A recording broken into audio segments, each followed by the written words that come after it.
reason why we are here sa araw na ito. Dahil mahal po tayo ng ating Panginoon, tayo po'y iniligtas ng ating Diyos. Amen! Kaya sa araw na to, pupunayin natin ng pasasalamat, pagpupuri at pagdakila sa dakilang hari ang araw na ito. Amen! Sige po tayo'y sumamba sa ating Panginoon, ating kagalakan, ating karangalan, ang mapabilang sa kaharian ng ating Diyos. Hallelujah! Come on, let us worship Jesus! Hallelujah! Opo aming Diyos!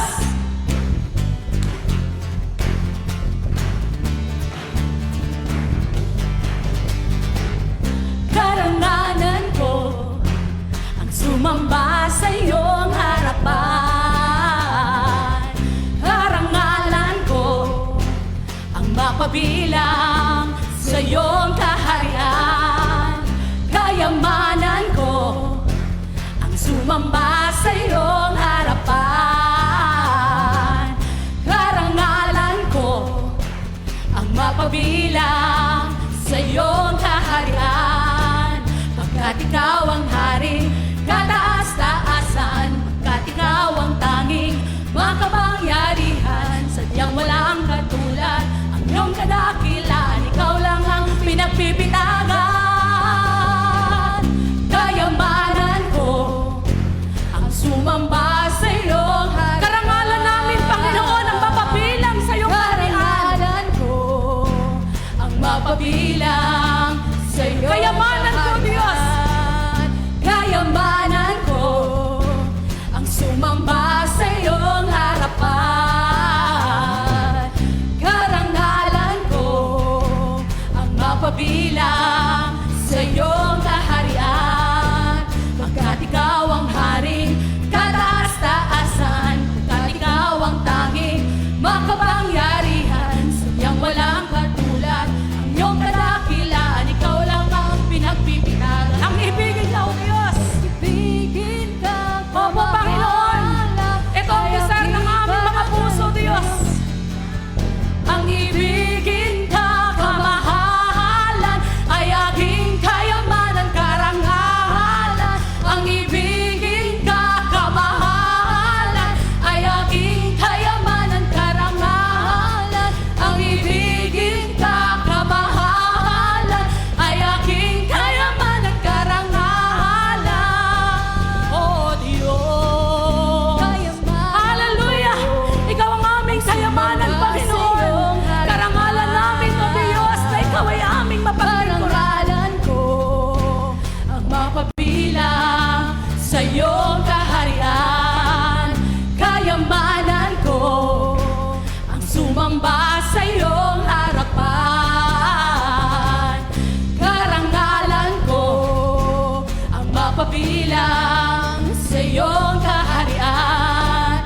Pagkat ikaw ang haring kataas-taasan, pagkat ikaw ang tanging makapangyarihan, sadyang walang katulad ang iyong kadakilan, ikaw lang ang pinagpipitagan.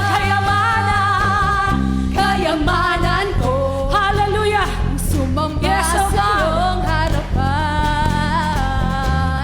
Karangalan ko ang mapabilang sa iyong kaharian. Hallelujah! Come on, let's worship the Lord. Patuloy po tayong umawit sa ating Diyos, Hari ng mga hari.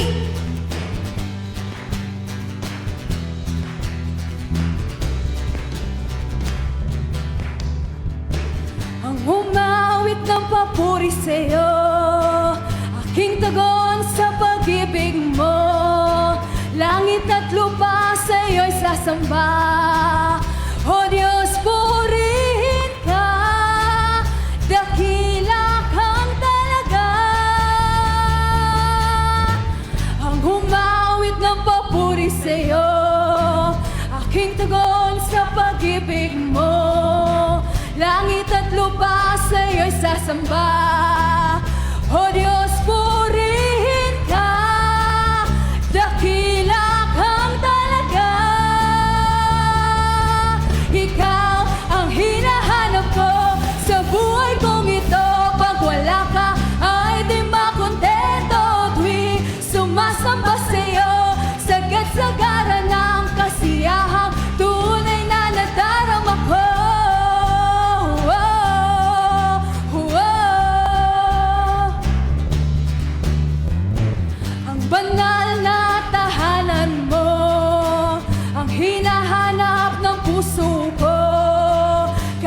kasayahang di kayang bilhin.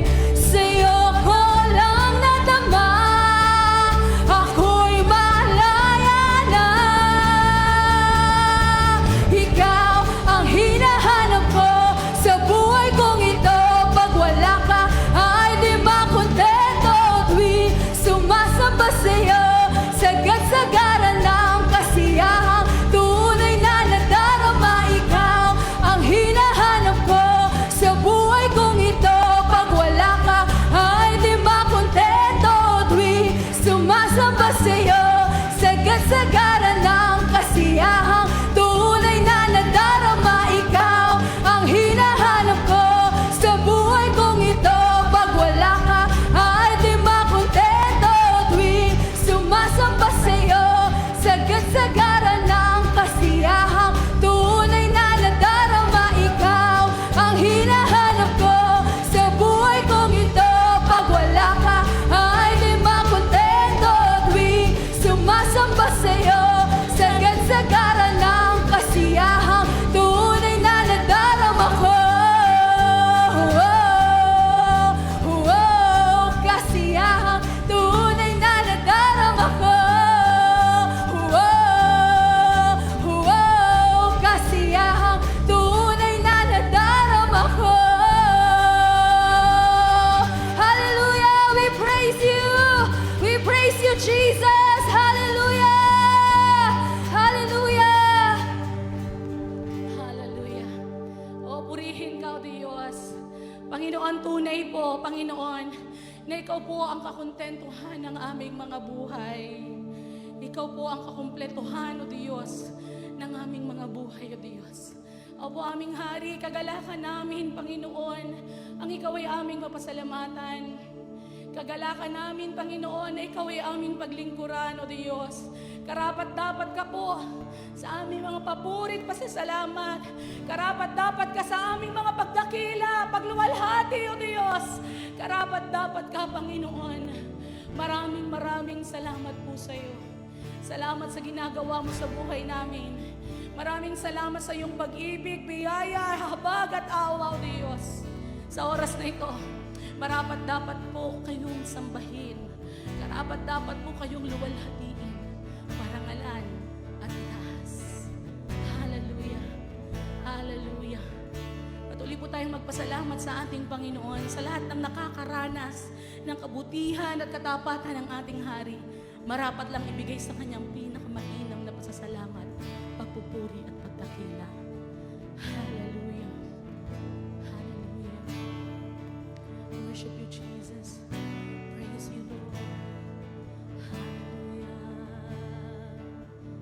Hallelujah. Worship you, Jesus.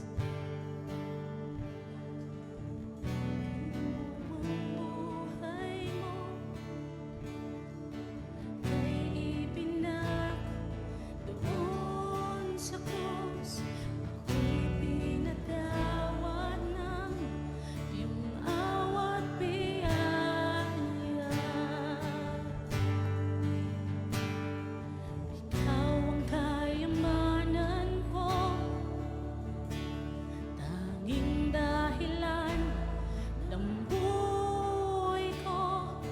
Sa Diyos na karapat ka, buhay ko'y iaala. Sama-sama nating awitin sa ating Panginoon. Papuri sa kataas-taasan, papuri sa aking tagapagligtas. Purihin ka, Jesus, Hari ng langit, Hari ng buhay ko.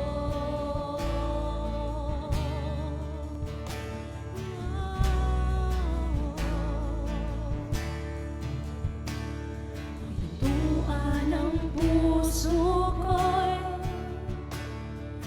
iyong binuksan, dahil hawak mo ang susi sa walang hanggan. Pagkat ika'y namatay at nabuhay muli, papuri sa kataas-taas.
O itaas natin sa ating Panginoon ang ating mga papuri, ang ating mga pagdakila, ang ating mga pagluwalhati.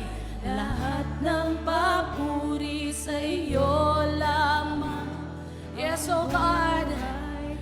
Come on, let's raise our praises. Lahat ng papuri sa iyo lamang. Ang buhay ko sa iyo. Lahat ng papuri sa iyo lamang. Ang buhay ko sa iyo. Lahat ng papuri sa iyo lamang. Ang buhay ko. Lahat ng papuri ay sa iyo, Panginoon. Lahat ng papuri sa iyo lamang. Ang buhay ko sa iyo. Purihin ka, O Diyos. Purihin ka, Panginoon. Hallelujah. Papuri sa aming Hari. Papuri sa aming Panginoon. Hallelujah. O dakila ka, O Diyos. Hallelujah.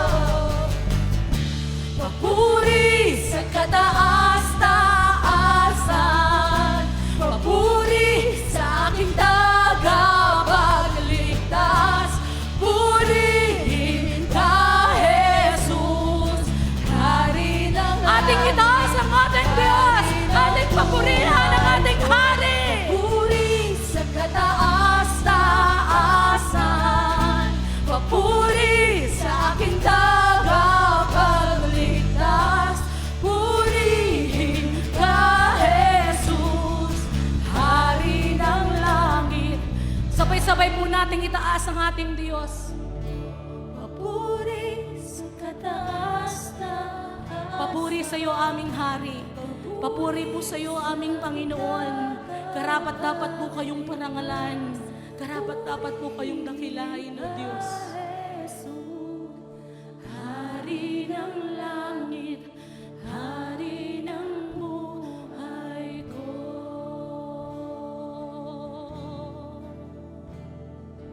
Hari ng langit, Hari ng buhay ko.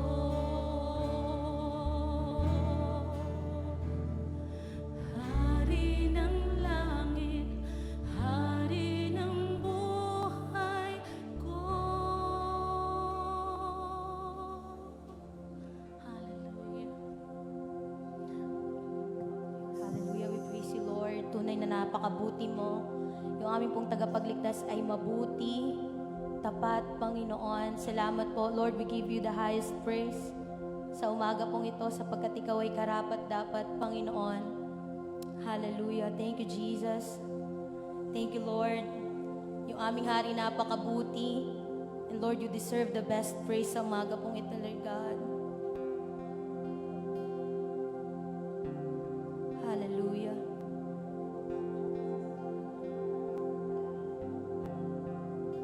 Thank you, Jesus. Hallelujah. Thank you, God. Bawang kabutihan ang nais mo. Ibinigay mong buhay ay ganap at husto. Sa landas ng pagbabago, katuwiran mo ang lalakaran ko.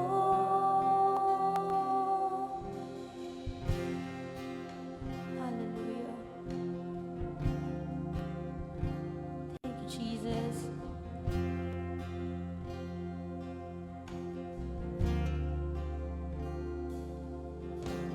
Bawang kabutihan ang nais mo. Ibinigay mong buhay ay ganap at husto. Sa landas ng pagbabago, katuwiran mo ang lalakaran ko. Diyos, ang kabutihan mo ay magpakailanman.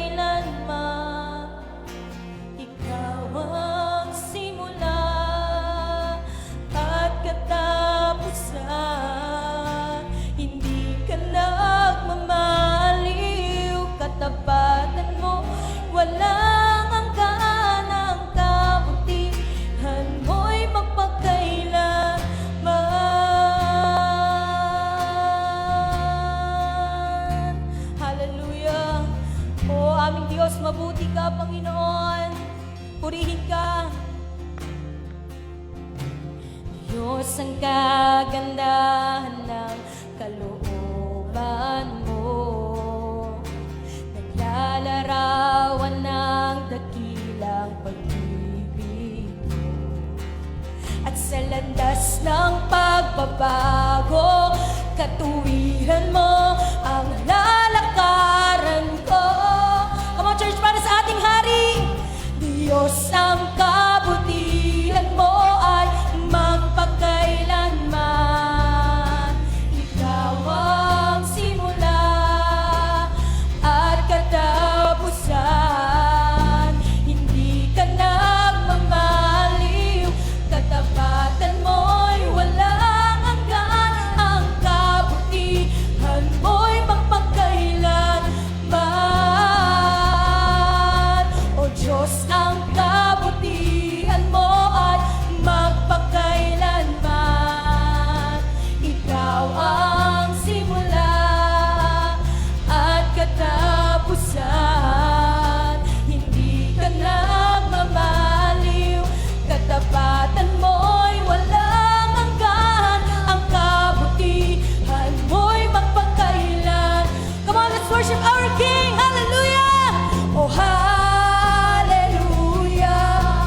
Hallelujah! Come on, church! Purihin ka, O Diyos, magpakailanman. Hallelujah! Hallelujah! Come on, church, to the King! Hallelujah! Purihin ka, O Diyos, magpakailanman. Hallelujah! Oh, hallelujah! Hallelujah! Purihin ka, O Diyos, magpakailanman.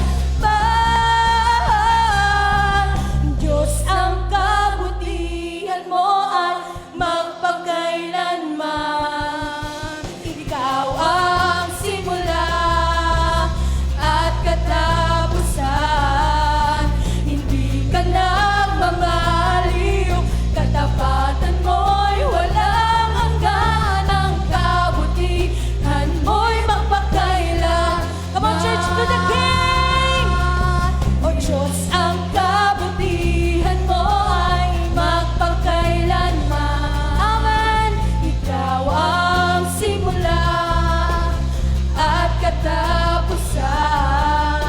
Hindi ka nagmamaliw, katapatan mo'y walang hanggan. Ang kabutihan mo'y magpakailanman. Diyos, ang kabutihan mo'y magpakailanman. Yes, so God, that's who you are, God. Ikaw ang simula at katapusan. Hindi ka nagmamaliw, katapatan mo'y walang hanggan. Ang kabutihan mo'y magpakailanman. Sa uling pagkakataon po, Diyos, ang kabutihan mo ay magpakailanman. Ikaw ang simula at katapusan. Hindi ka nagmamaliw, katapatan mo'y walang hanggan. Ang kabutihan mo'y magpakailanman. Ang kabutihan mo'y magpakailanman.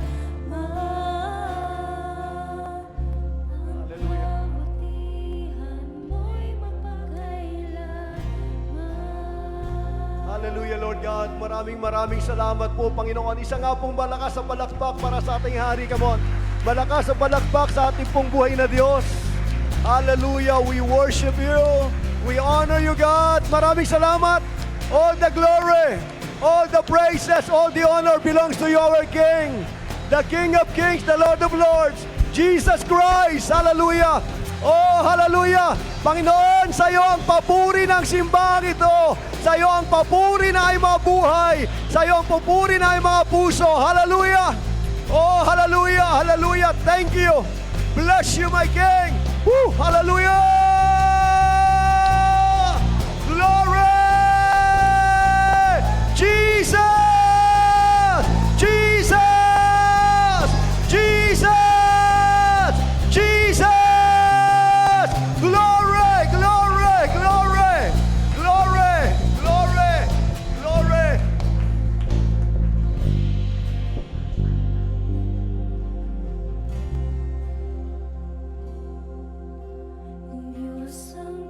Pwede ba taas natin mga kamay natin? So, habang inaawit ito, I want you to raise up your hand. Come on. Ora basekanda yarabukanda rada sekanda yarabukande. Amen, Lord. Yes, oh God. Hallelujah. Thank you, Jesus. Amen. Amen. Katapatan mo wala hanggan. We just want to worship you, Jesus. Hallelujah. Ora basekanda yarabakande.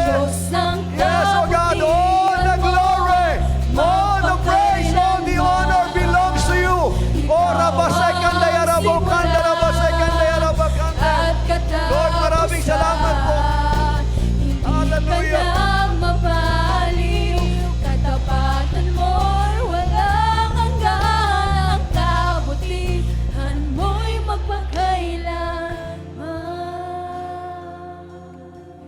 Ang mahal na hari, kami po ay nagpapasalamat sa umagang ito. Sa isa na namang pagkakataon na binigay mo sa amin, Lord, this is the day that the Lord has made. We will rejoice and be glad in it dahil kasama ho namin kay God. Sabi mo, you inhabit the praises of your people. Lord, in the presence of the Lord, there is fullness of joy. And in your right hand, O Lord, pleasure forevermore. Maraming salamat sa dakilang bagay na gagawin mo sa araw na ito.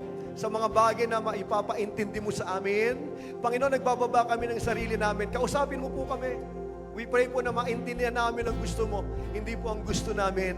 Holy Spirit, you are very much welcome. We are your temple, Holy Spirit. Kayo po magministeryo sa amin sa oras na ito.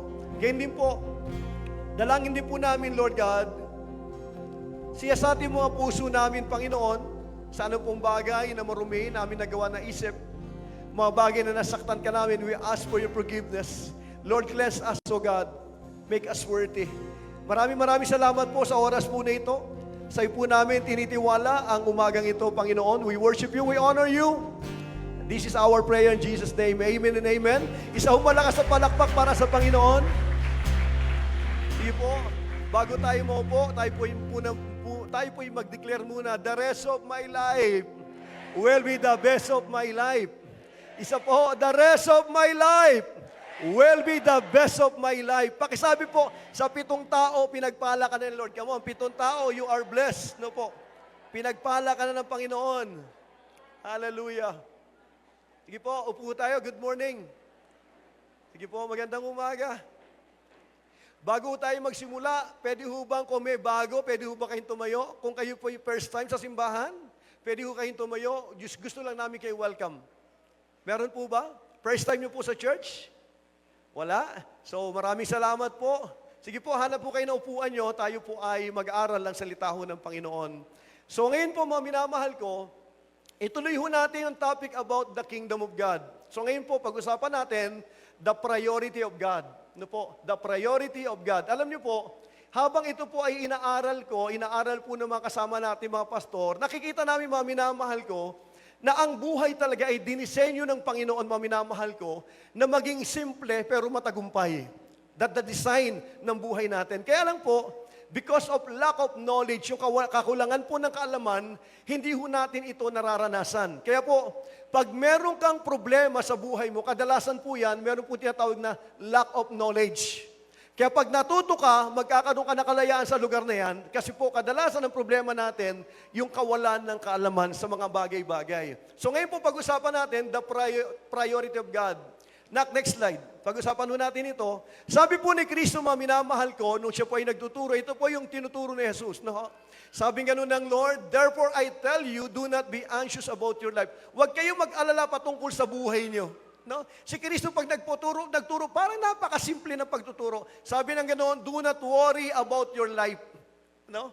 Huwag kang mag-alala sa buhay mo, sabi ho ng Diyos natin, ng ating pong hari, what you will eat or what you will drink, nor about your body, what you will put on, is not life more than food, and the body more than clothing. Alam mo ng Panginoon, mga minamahal ko, pag inaral ho natin, alam ho ng Lord ang pangailangan natin. Kaya pong sabi niya, therefore I tell you, do not be anxious about your life, what you will eat or what you will drink, nor about your body, what you will put on is not life more than food and the body more than clothing. Talon ho tayo. Nagbigay siya ng illustration dito. Nakakita na ba kayo nung tawag dito, ibon na nagtatrabaho? Wala pong ganon, sabi ni Jesus. Pero itong mga ibon na ito, pinapakain po ito ng Diyos. No? Sa daming ibon ho na yan, ibig sabihin, nagmamalasakit ng Panginoon sa creation niya. Ang sabi niya ganon, yung ibon pinapakain ng inyong Ama, how much more you? Why? Because you are created in the image of God. Tingin sa akin. Pag lumilipad po ang ibon, wala pong nakikitang imahe ng Diyos doon. Pero pag tumingin ng Diyos sa'yo, nakikita niya yung sarili niya sa'yo. Because you carry the very image of God. At ang sabi niya, yung si Solomon nga, na sobrang yaman, hindi nakapagpagawa ng damit na katulad ng dinadamit ng Lord sa mga tinatawag na grass. No? Ginadamitan po ito ng Panginoon. Sinusunog, sabi ng ganoon, pagkatapos lang po ng mawala po yung glory ho neto. At ang sabi ng Lord, mga minamahal ko, kung ito manilikha ng Lord ay pinagmamalasakitan ng Panginoon, how much more us? Kapatid, tingin sa akin, nung likain ng Panginoon lahat ng creation, sinusustain niyo po ito. Sinusustain po ng Diyos yung kanyang creation. Kaya po ang sabi na rito, na verse 29 of 32, sabi ng ganoon, yung pagkain, yung tubig, sabi ng ganon, yung mga basic needs, sabi niya, for the Gentiles seek after all these things, and your heavenly Father knows that you need them all. Yung mga daw po, yung mga reliyosong tao, ito po yung priority nila, ano po yun? Pagkain, inumin, yung kanilang pangangailangan. Ito nakakatawa sinabi ng Lord. Sabi ng Panginoon, alam ko yan. Alam kong kailangan nyo, bakit? He is the one who created us. At itong creator po na ito, mga minamahal ko, grabe po ang pagmamalasakit sa kanya hong nilikha. Kaya ang sabi ng mga minamahal ko, alam ng inyong amang nasa langit na kailangan nyo ang lahat ng bagay. Alam nyo lagi ito sinasabi, maganda na magkaroon ka ng revelation about the sonship. Yung pagiging anak ng Diyos. No, mahalaga po ito. Kasi po, pag naintindihan mo yung Diyos mo ay tatay mo, ibig sabihin meron kang provider. Meron kang sustainer, meron kang protector ng buhay mo. Kaya po mahalaga po na maintindihan natin na tayo po yung mga anak ng Diyos. Pakisabi nga po, anak ako ng Diyos. Ikaw po ba'y sigurado na anak kayo ng Diyos? Sabi po ng Biblia, ngunit ang lahat ng tumanggap at nanalig sa Kanya kay Kristo ay pinagkalooban niya ng karapatang maging anak ng Diyos. So therefore, when you receive Jesus Christ as your Lord and personal Savior, you are a child of God. Pakisabi nga po, anak ako ng Diyos. Isa pa ho, anak ako ng Diyos. Ibig sabihin, minamahal ko, gustong bigyan ng emphasis ng Lord dito. Sabi niya, alam ng Lord yung needs. Alam mo ng Panginoon.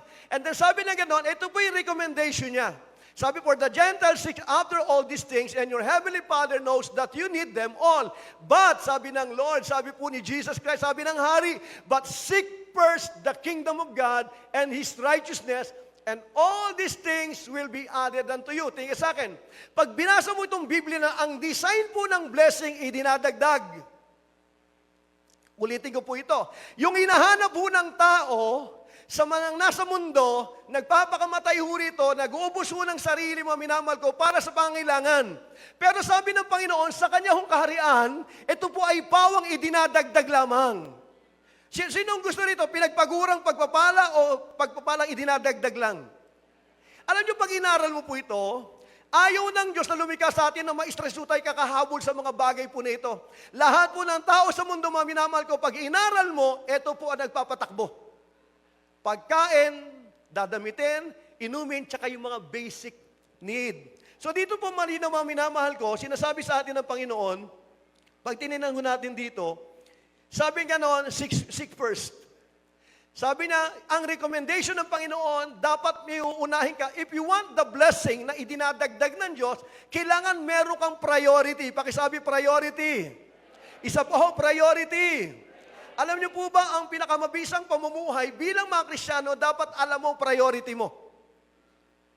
May kausap po ako. Dahil pag mali ang priority mo, mamamali buhay mo. Magkakaroon ka ng maraming problema. Dito po, malino na sinasabi ng Lord, dapat ang mga anak ng Diyos, alam niya ho yung pangunahin niya. Dapat alam niya po yung priority niya sa kanya hong buhay. Kaya napakahalaga ng priority sa kingdom ho ng Lord. Dito po mga minamahal ko, pag dinipay natin yung word na priority, ano ba yung priority? Pwede ba kita matanong, ano ba priority mo sa buhay mo? What is your priority? What is your priority in life? Tama ko mali. May priority ka, lahat tayo may priority. Pero sabi ng Lord na, kung gusto mo na matagumpay na buhay, kung gusto mo ng blessing na idinadagdag, yung blessing na hindi nagkukulang, dapat alam mo yung priority ko. Hindi yung priority natin, bagkus yung priority po ng Diyos na kung saan lumikha sa atin. So pag-usapan natin, next slide na. Sabi ng Lord, this is priority. Priority is defined as the principal thing. Pangunahin, putting first thing first. Yung una, dapat yung una. Establishing the most important thing. Ito yung pinakamahalaga. It is non-negotiable. Ito po yung primary focus. Ito yung pangunahing tinitingnan mo. Placing in order mula sa 1 to 10, ito po yung number 1 mo. Placing highest value and worth upon. Pagbibigay po ng mataas na pagpapahalaga sa bagay po na tinatawag na bagay. First among all the others, that's priority. Actually, pag inaral mo, kung ano inuuna mo, yun po yung priority mo. Sino niwala doon? Kung ano yung binibigyan mo ng buhay mo, yun ang priority mo. Kung ano yung binibigyan mo ng pinakamalaking oras mo, yun yung priority mo. At alam niyo ba, maminamahal kung mahalaga yung priority, dahil pag tama po ang priority ng anak ng Diyos, mararanasan ho natin ang pagkapala ho ng ating pong Panginoon. Dito, mga minamahal ko, ang kalidad po ng buhay, pag tinignan ho natin, mga minamahal ko, ay nakadepende kung paano natin dapat makita ang prioridad ng Diyos ho natin. Alam niyo po ba, tingin sa akin, hindi ho natutuwa na ang Diyos po ay nagkukulang tayo. Hindi po siya natutuwa. Hindi po siya natutuwa na tayo po'y baon sa utang. Pasensya na po kayo, hindi po siya natutuwa dyan. No, hindi po siya natutuwa. It's against the Bible po ito pag inaral mo. Alam niyo po ba, pwedeng mabuhay ang mga Kristiyano na tinatawag na debt-free? Kaya natin mabuhay na wala hong utang. Yan po ang disenyo ng Lord. Bakit po? Pag ikaw po'y nangungutang, ikaw po'y alipin ang pinagkakautangan mo. Walang confidence. Naalala ko mga minamahal ko, sino nakaranas ho neto? Nung bata ko po, inutusan ka ng nanay mong mangutang, may dala-dala kang listahan. Naranasan niyo po yun? Kami ho, nagtuturoan kami kung sino ayaw ho namin noon kasi walang glory doon. Habang dala mo ho yung listahan, kaya sabi mo parang ano yan, parang credit card yan. No, dati credit card, ganun kahaba, kami nililista lang eh. Ngayon medyo maikli na eh. Pupunta ka sa tindahan, kakato ka kay Aling Delia, ganito po, ganito, ganyan. Pero wala akong confidence doon. No? Kaya pag inarang Bible, ayaw ho ng Panginoon ngungutang talaga mga anak ng Diyos. At ito nakakatuwa, pwede po itong mangyari. May kausap ako. Pwede itong mangyari. Ito ang gusto ng Panginoon na maranasan natin actually. Kaya lang dapat makita natin kung ano ba yung priority natin. Tingin sa akin, gusto natin ng blessing, pero ayaw natin ng prioridad ng Diyos. Kapatid, alam niyo po ba, etong Bible na ito, pag binasa mo po ito, para po ito lahat sa kabutihan mo. The law of God is for your benefits. Lahat po ito. Parang ano lamang po, pag tinignan natin, parang ang dami-daming utos. Pero maniwala ho kayo, ang buong Biblia, maminamahal ko, ito ay para sa kabutihan ng mga anak ng Diyos. Kaya lang minsan negatibo lang ho tayong masyado, no? Kadaming utos. No? Ayaw natin ng maraming utos, lalo na ho sa uling panahon na ito, nasa demokrasya tayo, ayaw natin ng maraming utos. Okay? So dito po pag-usapan natin, ito yung prioridad natin mga minamahal ko. Dito po mga minamahal ko, pag tinignan ho natin, sabi ho ng Panginoon, tayo pong mga tao na nasa mundo ay pinatatakbo ng mga bagay-bagay. No? Ito po kadalasan ang priority natin. Tingnan sa akin, pag ang priority mo trabaho, iikot ang buhay mo sa trabaho. Pati ang Diyos mo, tatablahin mo yan kasi hindi mo priority ang Diyos mo. Pag ang priority mo relasyon, minamahal ko, iikot po ang buhay mo sa relasyon. Iikot lang po ng ikot kasi yun po yung priority mo. Kaya madali mo makita kung ano priority mo. Gusto ko maintindihan, tingnan sa akin, ikaw po, priority ka ng Diyos. Ulitin ko po ito. Lahat po ng anak niya, priority niya. Ang sarap isipin na ikaw bilang anak ng Diyos, priority ko ng tatay ko. Priority ako ng Diyos ko na lumikha po sa akin. So dito mga minamahal ko, tignan ho natin. Sabing ganon ng isang mag-aaral, mga minamahal ko, sabi ng ganon, nung pinag-aaralan niya po ang pangangailangan ng tao, ang buhay ng tao, ito po yung psychologist, mga minamahal ko, nag-aaral patungkol po sa pangangailangan ng tao. And he found out, mga minamahal ko, may ilang bagay na nagpapatakbo sa buhay natin pare-parehas. Ito po yung mga bagay ho na yun. Basic hierarchy of needs. Number 1 is water. Aral po ito psychologist po nag-aral na ito. Water, food, clothes, housing, protection, security, preservation, self-actualization, and significance. Yan po umiikot ang buhay ng lahat ng tao. May kausap ako. That's our priority. Some of us, pag inaral mo, hindi man ito lahat-lahat tayo siguro. Pag tinignan mo, ilan dyan yung nagpapatakbo ng buhay mo? May kausap ako. So ito pong mensahe na ito, hindi po para i-condemn ho tayo mga minamahal ko. Ang gusto lang ho ng Panginoon mga minamahal ko, na magkaroon tayo ng tamang pananaw kung ano ba yung dapat nating unahin. Bilang mga mananampalataya ng Panginoon, kapatid, tingin sa akin, pag nagkamali ka ng inuna, it will suffer yung buhay mo bilang isang Kristiyano. Alam niyo po ba, sa totoo lang, lagi ito binabanggit dito, nung ma-born again ka na mahirap ka, okay lang yon. Pero yung born again ka na mamatay kang mahirap, hindi po okay yon. Tanong mo kung bakit? Anak ka ho ng Diyos. May kausap ako. Meron lang tayong mga hindi naiintindihan bilang mga anak ng Diyos. At if suppose ang nakita ko, hindi natin naiintindihan, is our priority. So sumagang ito mga minamahal ko, pag-usapan po natin, ano ba yung priority ng Diyos sa buhay po natin. Kaya po nakita ng Lord yung pangailangan ng mga tao. Nakita po ito ng Panginoon. Kaya po sabi ng Panginoon, next slide, sabi nga noon, nag-recommend po ang Panginoon. Alam niyo, needs. Ito po yung recommendation ni Jesus. Seek ye first the kingdom of God and His righteousness, and all these things. And all these things, hindi po sinabing some of these things. Ang sabi niya, lahat ng mga bagay nito ay pawang idadagdag sa atin. May sinabi po ba rito pinagtrabahuhan? May sinabi rito po bang pinaghirapan? Hindi po tayo in-encourage na hindi magtrabaho, hindi gumalaw. Pero dito po, mga minamahal ko, binibigyan po ng diin, mga minamahal ko ng Lord, ang blessing niya idinadagdag. May isa pong verse sa Bible, ito sabi niya, the blessing of the Lord brings wealth. Ang pagpapala ni Yahweh ay nagdadala ng kayamanan, and He add no sorrow in it. That's the blessing of God. Ano po yun? Gusto ho ng Lord na meron tayong pagpapala, na-enjoy ho natin yung pagpapala. May kausap ako. Parang pagtingnan mo ito, wow! Sana totoo. Totoo po ito. Bakit po? Kasi nagsasalita rito yung hari. Ang nagsasalita dito yung lumikha sa atin. Ang nagsasalita rito yung creator ng heaven and earth na sinasabi niya, I own everything. Siya po yung Adonai. Siya po yung may-ari ng langit at ng lupa. Ibig sabihin, ito nakakatuwa. Kung siya po may-ari, pwede niyang ibigay ang lahat kanino man niya ito gusto. Hindi niya kailangan magpaalam kung kani-kanino para pagpalain ka. Kung ikaw po ay priority ng Diyos, ang pagpapala ng Diyos ay para sa iyo. May kausap po ako. Alam niyo po, masarap isipin, minamahal ko yung puso ng Diyos. No? Ang sarap po maintindihan, no? Kung ano ba yung puso ng Panginoon para po sa kanyang tinatawag na mga anak. Alam niyo po, pag inaral ho natin, dito po, pag inaral mo, sabi ho ng Panginoon, unang-una, seek ye first the kingdom of God and His righteousness. May hahanapin po. If you want the blessing of God, pakisabi may hahanapin. Isa po ho, may pa-priority. May uunahin. Ano po ang sinasabi ni Jesus? If you want the blessing of the kingdom, seek the kingdom of God. So dapat nating maintindihan, minamahal ko, yung tinatawag na kaharian ho ng Panginoon. No po, pag inaral mo, minamahal ko, Nung ikaw po'y tumanggap kay Kristo, binigyan ka ni Kristo ng karapatan na maging anak ng Diyos. Si Kristo po nagbigay noon. Sino yon? Yung hari mo, binigyan ka ng karapatan na maging anak ng Diyos. Sabi po ng Philippians 3:20, ngunit our citizenship is in heaven.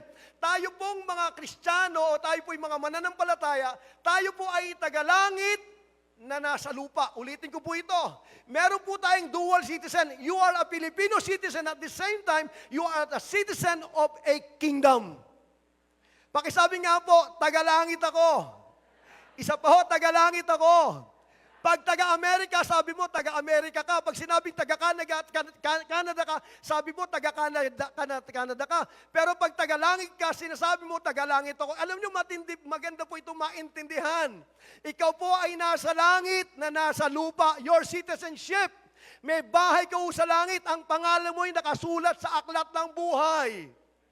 Lahat po, the moment you receive Jesus Christ, yung pangalan mo, itinala po yan sa aklat ng buhay. At ang sabi ng Panginoon, sa bahay na ang aking ama ay maraming silid. Kung di ganon, sasabihin ko ba sa inyo nga, alis ako at ipag-ahanda ko kayo ninyong matitiran. Pag naihanda na, babalik ako at kukunin ko kayo at dadalhin po sa bahay na itinanda sa atin ng Panginoon. So, ibig sabihin, pag tinignan mo po ito, maminamal, tingin ko kayo sa akin, mahalaga po ito na maintindihan natin. Tingnan niyo po.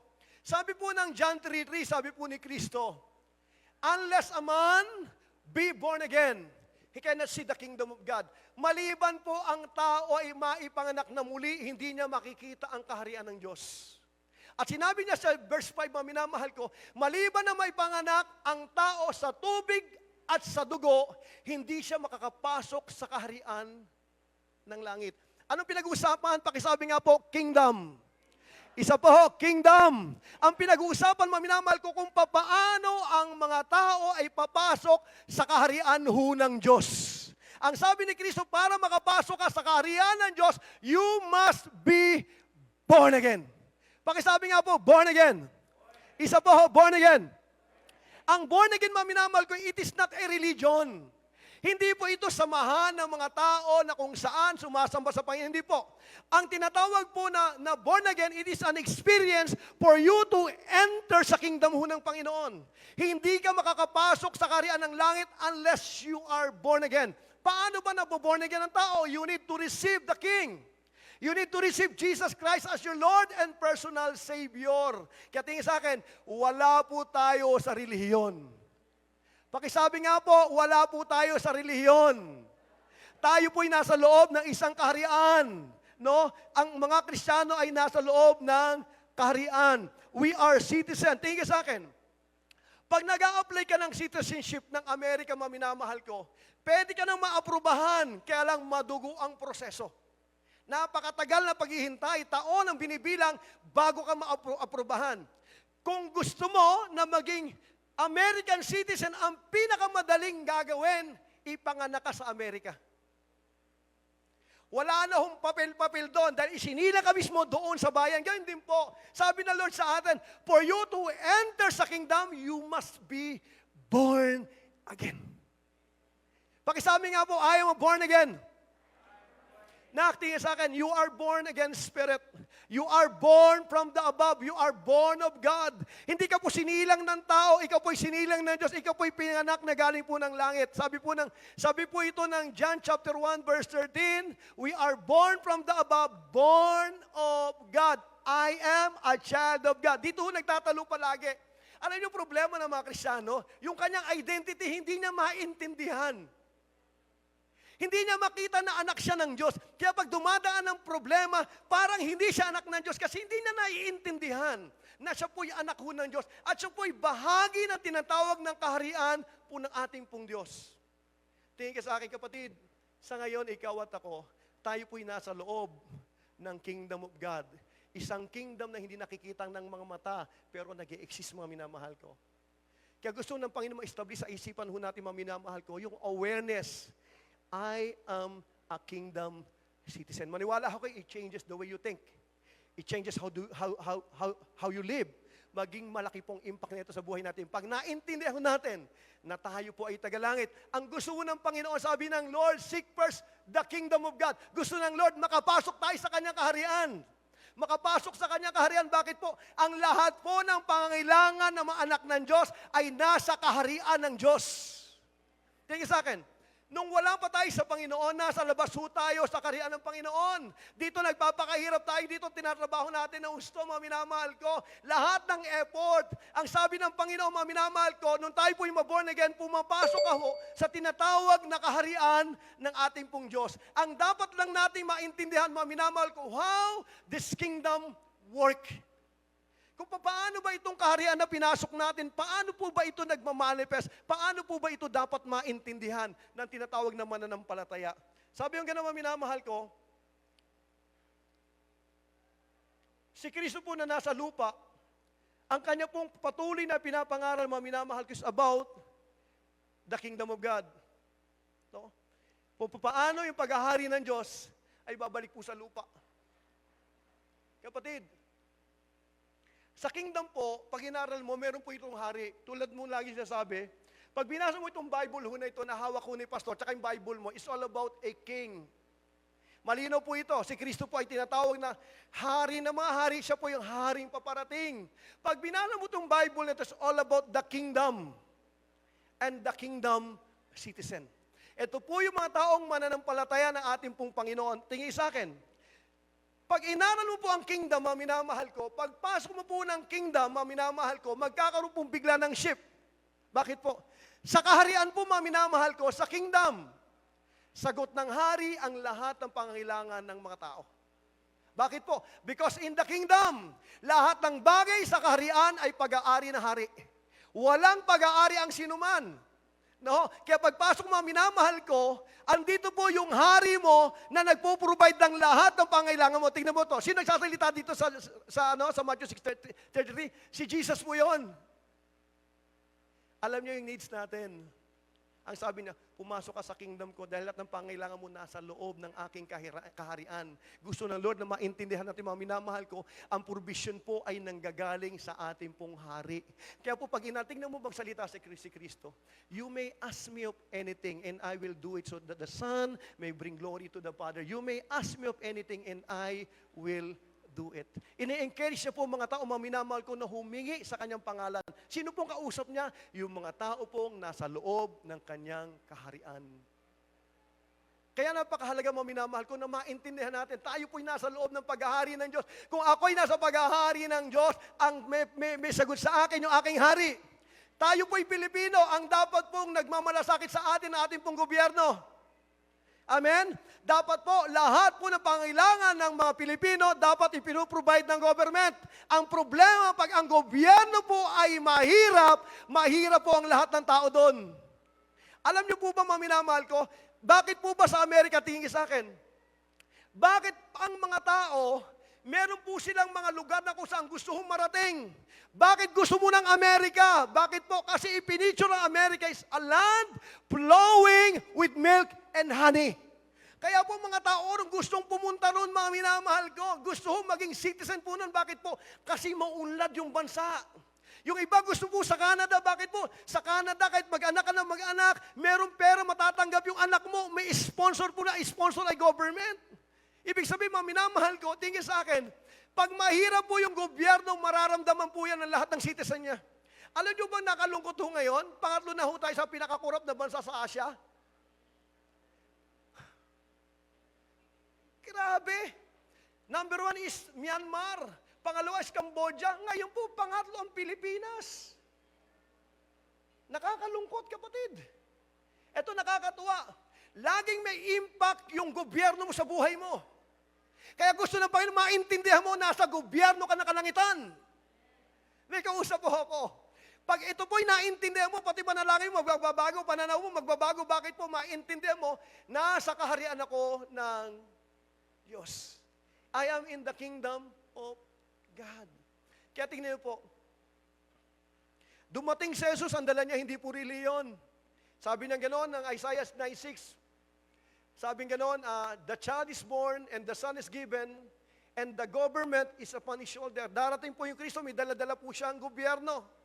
Hindi po relihiyon ang dating dala-dala ni Jesus. At dala-dala, pakisabi nga po, gobyerno.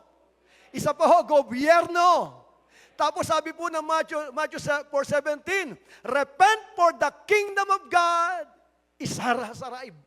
Dumating na ang kaharian ng Diyos. Ibig sabihin, ang kalooban ng Panginoon, ikaw at ako, makapasok po tayo sa Kanyang kaharian. Dahil sa Kanyang kaharian, lahat ng pangangailangan ng tao ay kayang ibigay ng hari. May kausap po ako.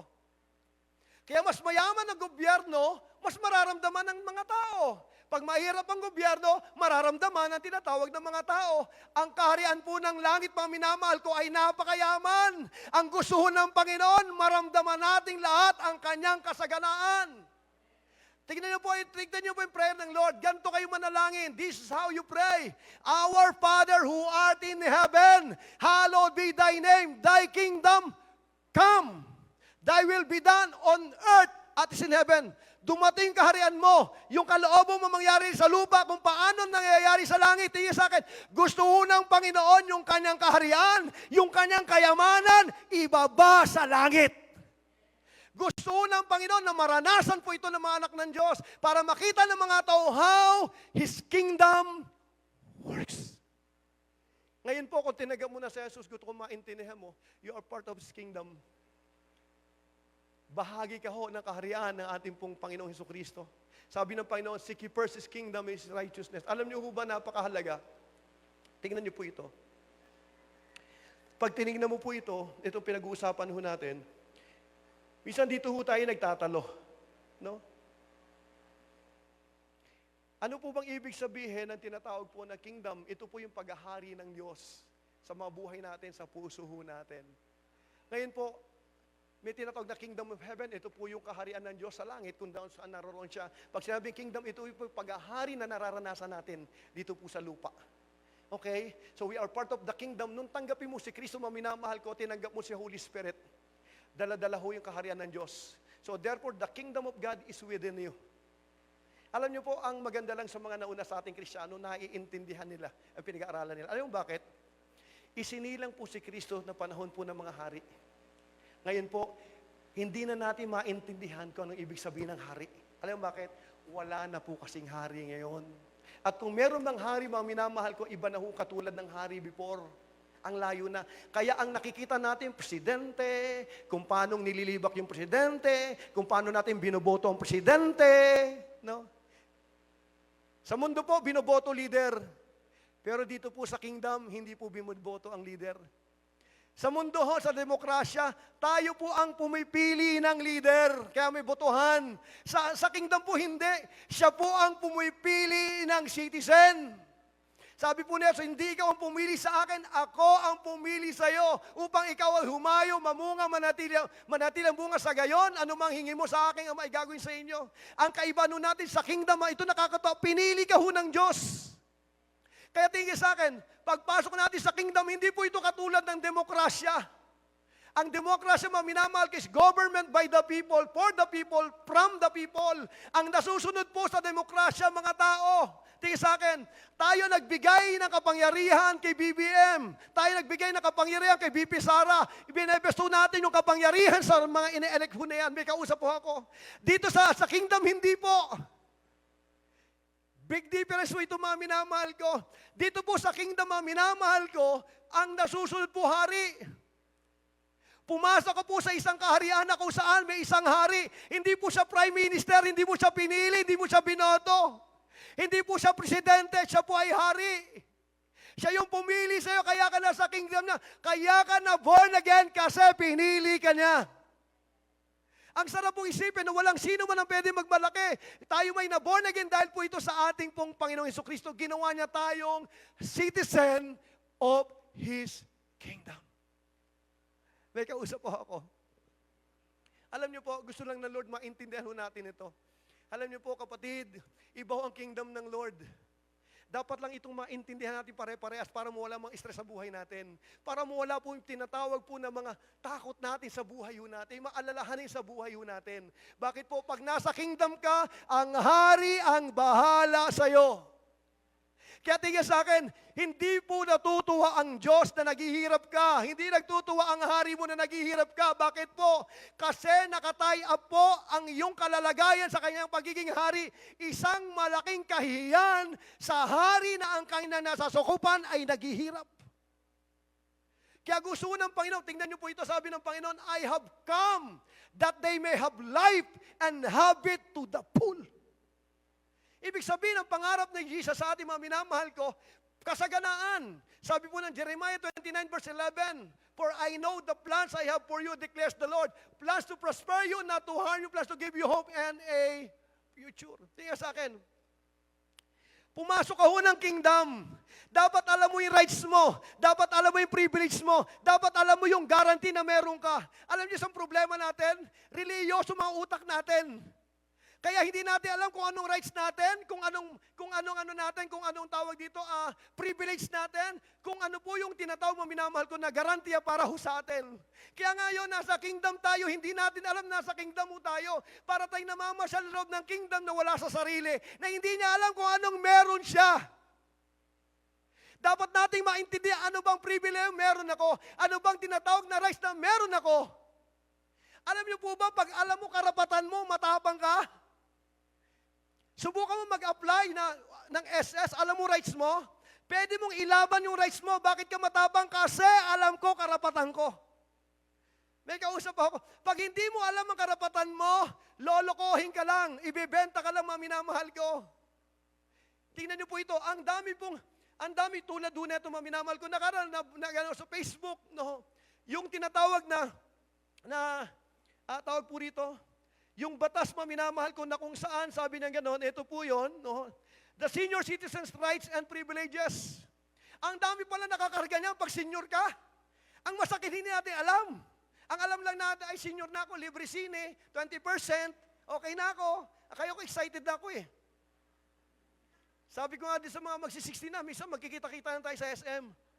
Manood na tayo sine. Just think ka sa akin, meron kang privilege, meron kang rights. Tingnan niyo po ito, nakikita ko lang po ito. Sabi nga noon, senior citizen rights and privileges, may parusa kapag hindi kinilalang ID ng senior citizen at hindi binigyan discount. Ito po ay nakalagay sa Section 7 of RA 9994. It is a right. Pag hindi po ito binigay, pwede mo itong kunin. Pwede mo itong ilaban. Pwede siyang kasuhan. Ang kaso nito, maminamal ko, 2 to 6 years imprisonment at multang 50K to 100K. Pag nagkaroon ng second violation, maminamahal ko, 2 to 6 years po maminamahal ka imprisonment, multang 100K to 200K. That's a rights. Kaya po pag hindi mo alam ang rights mo maminamahal ko sa tutulang, even ang SS, marami siyang maminamahal ko na privilege sa'yo na hindi natin alam. Minsan magugulat ka, meron pala noon, pag hindi mo alam, walang pakinabang. Kaya marami tayong rights sa Pilipinas, hindi natin naintindihan. Bakit po? Kasi hindi tayo nakakaintindi ng batas. Ang kadalasan nakakaintindi nito, mga lawyer. Inaaral nila yung tinatawag na Constitution po ng Pilipinas. Kaya po itong mga tao nito, dito sila nagpapakadalubhasa. Tinitignan po ang rights ng tao, privilege ng tao, guarantee na binibigay po ng gobyerno ng Pilipinas para po sa mga citizen. Alam mo ba sa kingdom, rights mo kagalingan? Sabi po ng alam mo, natutuwa po ako, yung karapatan po nito, ang nagbigay ho nito, hari. Alam niyo po ba, sa tawag dito, sa demokrasya, yung meron tayong Senado, meron tayong Congress. Sila yung gumagawa ho ng batas. No? Ito po yung tinatawag na tagapagpatupad ng batas, yung mga kapulisan. No po? Mga tao gumagawa ng batas, pero sa kingdom ho ng Lord, ang salita ng hari, yung po yung batas. Meron po tayong constitution at hindi ko nababasa yon. At hindi mo rin nababasa, alam ko. Wala tayong kaalam-alam sa mga batas ng Pilipinas. Tama po ba ako? Tama ako, mali? Wala. Pero alam niyo ba, may batas po yung kingdom natin? Ito pong Bible na ito, dito nakalagay po ang pribilehyo mo, dito nakalagay ang rights mo, dito nakalagay yung guarantee na binigay ng hari sa'yo. Alam mo po ba, maminamahal ko, yung hari mo naging mahirap para yumaman ka. That's your rights. That's your privilege. Sabi po ng Biblia, si Kristo po ay namatay para mabuhay ka. Si Kristo po'y naging sumpa upang ang pagbabala ay sumaiyo. Ibig sabihin, you are blessed. That's your rights. Ang problema nga, hindi kasi alam ng mga Kristiyano yung rights niya. Kaya minsan kahit umiyak tayo na umiyak, pag hindi natin alam ang ating karapatan, wala ho itong katuturan. Ang pag-approach po, maminamal, kung tayo po'y nasa kingdom ng Lord, mahalaga po na alam mo yung karapatan mo. Para paglapad mo sa hari, Lord, namatay ka para ako mabuhay. Kayo po ay naging mahirap upang ako yumaman. Lord, sabi mo, naparito ka upang ako ay magkaroon ng buhay, isang buhay na ganap at kasi, Lord, that is my rights. Kaya tingin sa akin, maraming Kristiyano hindi ho nagbabasa ng Biblia. Kaya kapatid, niloloko ho tayo ni Satanas. Niloloko tayo ng demonyo na parang lawyer na lagi pa tayong inaargumento sa harapan po ng tinatawag po na tawag dito na hukuman kasi hindi alam ng mga Kristiyano kung anong meron siya. Sabi po ni Jesus, sabi po ng Biblia, by His wound and by His stripes, we have been healed. Ang dami ho nating karapatan, mga minamahal ko, na hindi natin tinatanggap. Kaya nga po tingin sa akin, ang mga Kristiyano na kontento na sa kahirapan. Ang kontento ang mga Kristiyano na kontento na lang sa tira-tira. Pero pag inaral mo kapatid, hindi po 'yun ang sinasabi po ng ating pong tinatawag na Panginoon. Hindi po 'yun ang sinasabi ng ating pong batas. Mahalaga, maminamahal ko ang Biblia natin, andito po ang rights ho natin, Lord. Kaya pag sa presence ho ng Lord, kapatid, hindi ho puro iyak.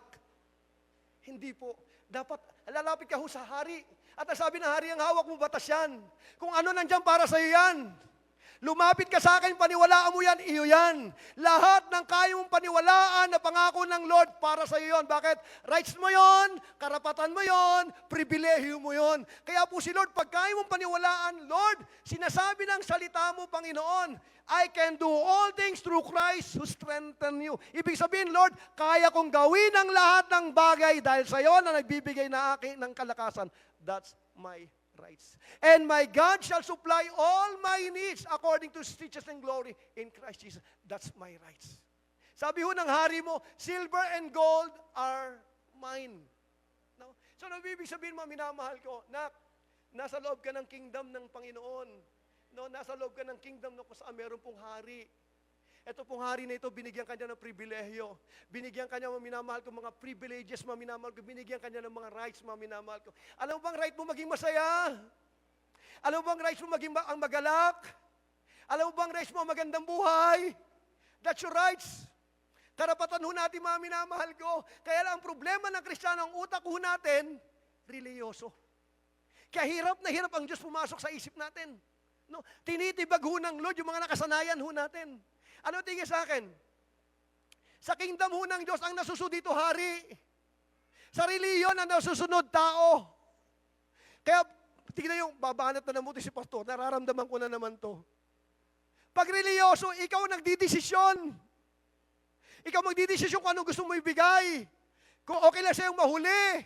Kasi nasa reliyon ka. Pero pag nasa kingdom ka ho, pagpasok mo ng kingdom, naintindihan mo yung hari mo, i-align mo yung gusto yung buhay mo sa gusto ng hari mo. Yung po yung pinakamahalaga, kapatid. May kausap po ako. Hello? Kaya pinag-uusapan natin, mga minamahal ko rito, yung tinatawag na rights natin, na mga privilege na meron po ang mga anak ng Diyos.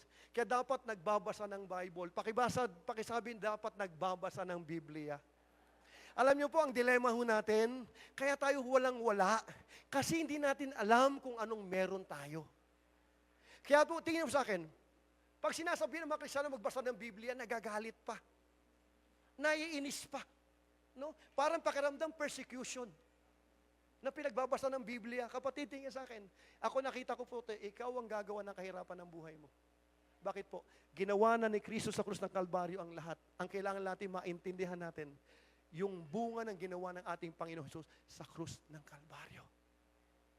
Ulitin ko itong lagi yung sinasabi, ulitin ko po ito. Pag na-born again ka ng mahirap, maiintindihan ka. Pero yung mamatay kang mahirap, mahirap po yung maintindihan. Meron kang hindi naintindihan sa buhay mo na dapat mong maintindihan. Na ayaw ng demonyong maintindihan mo dahil pag naintindihan mo, magbabago buhay mo. Kaya po ang demonyo, pili tayong nilalayo dito. Pili tayong, ay alam niyo po ba, ang pinakamahirap gawin, magbasa ng Bible? Sino nakaranas dito, pagbukas pa lang Bible, inaanto ka na? Isang verse pa lang. Pakitaas yung kamay. Yung isang verse pa lang, inaanto ka na. Yung pagbukas mo ng Bible. Kaya kung hindi ka makatulog, magbasa ka ng Bible. Yan lang ginawa natin eh. Ginawa natin pampatulog yung Biblia. Di ba? Kaya nga pag may kunyari hindi ka makatulog, Brad, recommendation ko, basa ka ng Bible. Magulat ka, pagbukas pa lang Bible, tulog ka na kagad. Bakit po? Kasi may demonyo. Ayaw niyang makuha mo yung para sa'yo. Church, sana panahon po magpabago na tayo ng isip. Kaya po sabi ng Panginoon, repent for the kingdom of God is near. Magbago ng isip. Dahil hanggat hindi nababago isip ho natin, hindi ho mababago buhay natin. Dito po magsisimula palagi sa mind, maminamahal ko. So dito po maminamahal ko, that's the kingdom of God. You are inside the kingdom of God. Nasa paghahari ka ng Panginoon. Kaya tingin sa akin, pag nagpe-pray ka, kausap mo yung hari mo. At ang sabi ng hari sa'yo, dahil citizen kita, ako bahala sa'yo. Kaya mo bang paniwalaan yan? Kung kayong paniwalaan, it's yours. Ganun kasimple ang Biblia. Ganun kasimple ang Diyos natin. No, ang dapat lang natin maintindihan. Kaya po yung prayer, napakahalaga niyan. Ano yung dalawang bagay na ayaw ng Kristiyanong gawin? Ano yung number 1? Yung pangalawa, di ba alam natin? Tapos nagtataka tayo, bakit ang hirap ng buhay natin? Tapos nagtataka tayo, lagi tayong kapos? Nagtataka tayo, ba't ganito? Kakaano ka na, ubus na naman. Bakit po? Kasi natin ginagawa, yung dalawang pinakamahalaga. Kasi nga utak natin religyoso. Sa atin po, devotion. Prayer kailangan lang gawin. Hindi po. Prayer is all about your relationship to your Father God. Relationship to your King. That's prayer, minamahal ko. Kaya alam niyo po ba, ang dami nating namimiss. Ang dami nating namimiss bilang Kristiyano. Kaya tignan mo, wala tayong kagalakan. Wala tayong kapayapaan. No? Bata pa tayo, mukha na tayong pasas. Walang joy eh. Gusto na maging ubas tayo palagi. Kaya lang ang problema natin, tingin sa akin, pag hindi ka nakakarating sa presence ng Lord, sa presensya ng Panginoon, magiging pasas ka talaga. Kaya namin Kristiyano para mga pasas pag tinignan mo. Kaya marami unbeliever ay maging Kristiyano pag nakikita tayo. Pumbura, mas mukha ka pang stress sa akin eh. Tapos sabihin mo sa akin, kilalanin ko yung Kristo. Naintindihan mo natin? Pakisabi nga po, I am a kingdom citizen. Sagot ako ng Diyos. Sagot ako ng hari ko.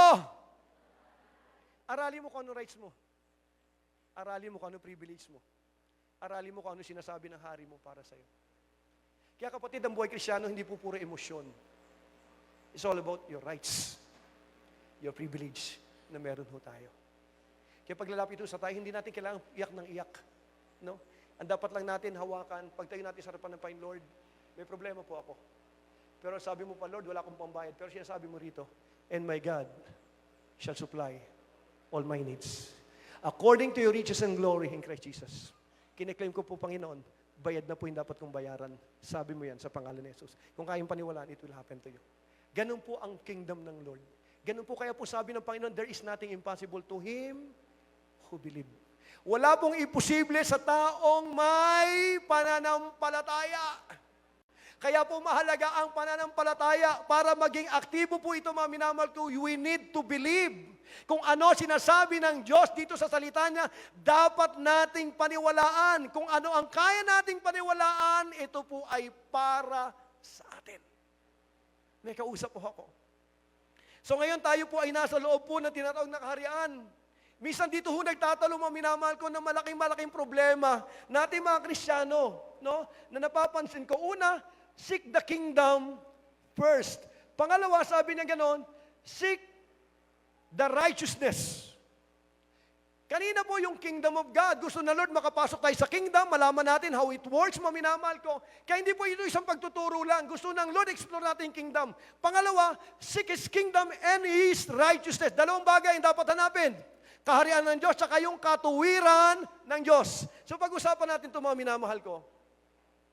Pag-usapan, sino rito nag-abroad ka, taas ang kamay. Nagpidos ka. Pidos. Naranasan magpidos? Pitres. Pidos lang yon. Ito ang sabi ng pidos. Ang tawag po rito, mga minamahal ko, the Pre-Departure Orientation Seminar. Ulitin ko po ito ha. Ito po ang tinatawag na the Pre-Departure Orientation Seminar. Gaano po ba ito kahalaga? Kung ikaw po'y titira ng ibang bansa, mag-a-abroad ka, hindi ka pwedeng umalis ng Pilipinas without this certificate. Kailangan mong dumaan ng mag-anong po ng PIDOS. Tingnan, sabi ng ganon, is a mandatory one-day seminar for Filipino migrant, workers, and immigrants leaving the Philippines to settle permanently abroad, conducted by the Overseas Workers Welfare Administration, OWA, or accredited NGOs. It provides essential information on travel, cultural differences, rights, and employment to ensure safety and preparation. Ito po ay mandatory requirement. It is a legal requirement for obtaining an Overseas Employment Certificate, OEC, which is necessary for departure. Hindi ka pwedeng lumabas without OEC. Kailangan mong dumaan ng tinatawag na pre-departure orientation seminar. Ang covered na topic, minamahal ko, ay contract details, destination ng country, culture, health and safety, government assistance programs, and how to avoid illegal recruitment. Ang purpose, to prepare workers for life abroad, help them adjust to new environments, and reduce the risk of abuse. Tingin sa akin. Hindi ho pwedeng wala nito. Lalo pag pumasok ho ng tinatawag na, tingin sa akin, sa Pilipinas may batas ho tayo rito. Alam mo batas mo. Pero papasok ho ng Kingdom of Saudi Arabia, hindi mo alam ang batas ho dito. Yung batas doon tsaka batas dito magkaiba. Kaya kailangan mo ng pre-departure orientation seminar.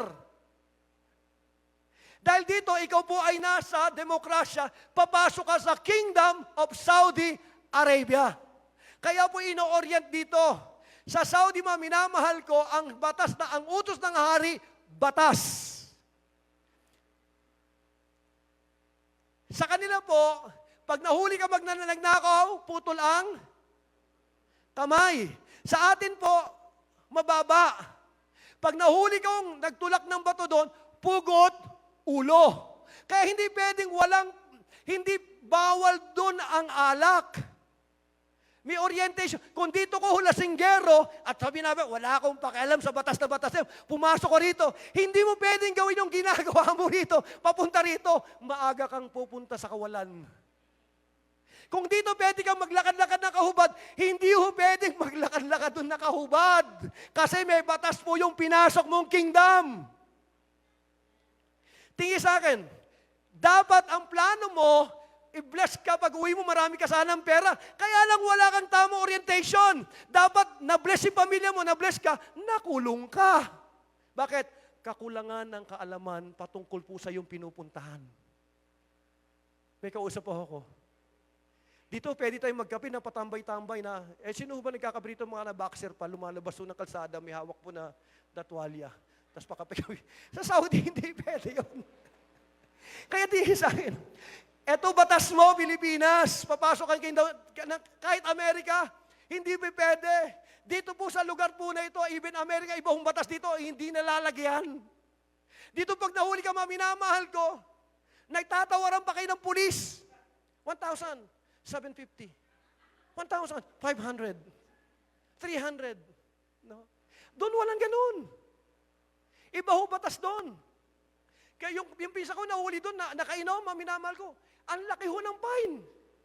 1,000. Meron nga tayong batas ngayon na nilabas, di ba? Bawal maglakad na nakahubad. Di ba? At tingin sa akin, bakit kakaiba po ang Davao? Sino nakarating ng Davao? Sino nakarating ng Davao? Taas sa kamay. Anong mapapansin mo sa Davao? Malinis. Tama? Disiplinado mga tao doon. Bakit? Kasi may batas po doon. Ang matindi doon, yung batas po doon, hindi parang bungi, may pangil. Kaya doon sa tingin sa akin, sa Davao po, ang kwento nila, pwede kang maglakad doon ng madaling araw na hindi ka natatakot. Walang kriminal na naglipana. Dito po, minamahal ko, lumakad ka lang.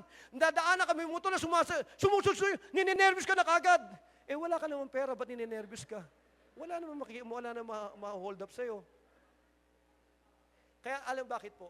Kasi may batas. At ang nakakatuwa, yung mga tao doon, law-abiding citizen. Bakit sila maunlad? Kung ako po investor, ang unang tinitingnan ko is the peace in order. Hindi po ako mag-i-invest sa isang lugar na magulo, nagpapatay ang mga tao, hindi ako mag-i-invest. Kaya po si Duterte, pag inisip mo, isinicure niya po yung security ng mga tao upang ang mga investor po ay magpunta, mag-invest. Bakit po? Walang korupsyon. May kausap po ako. Ganun ho kahalaga ang batas. No? Ganun ho kahalaga ang righteousness. No? Alam niyo ba ang righteousness nagbe-benepisyo ang buong bansa? Pag ang mga tao po righteous, mga minamahal ko, hindi ka matatakot sa mga magnanakaw. Alam yung problema natin? Sobrang tindi na ang righteousness natin. Ang gobyerno ho lang natin, pag inaral ho natin, grabe po ang righteousness. May titignan ho natin ito. What is righteousness? Ano po bang ibig sabihin ng tinatawag na righteousness? No? Yung pagiging matuwid. Nak, ibalik mo ako sa isa, medyo lumampas ka, nak. Yan. Righteousness means right positioning. Right positioning. Alignment with authority. Right standing with authority. Fellowship with the authority. Right relationship with the authority. Legal, lawful alignment with government authority. Correct standing with the law or regulation of the authority. Fulfillment of king's requirements. Ito ang problema natin, tingin sa atin. Galing po tayo sa mundo. Ang utak natin demokrasya, ang utak natin mga reliyoso. Tapos pumasok po tayo sa kingdom ng Lord. Ang problema natin, nasa kingdom tayo ng Lord, ang utak natin demokrasya, ang utak natin reliyoso. Kaya hindi ho nagpipit. Kaya tama po sabi sabi po ng Romans chapter 12 verse 2. Sabi ng ganon,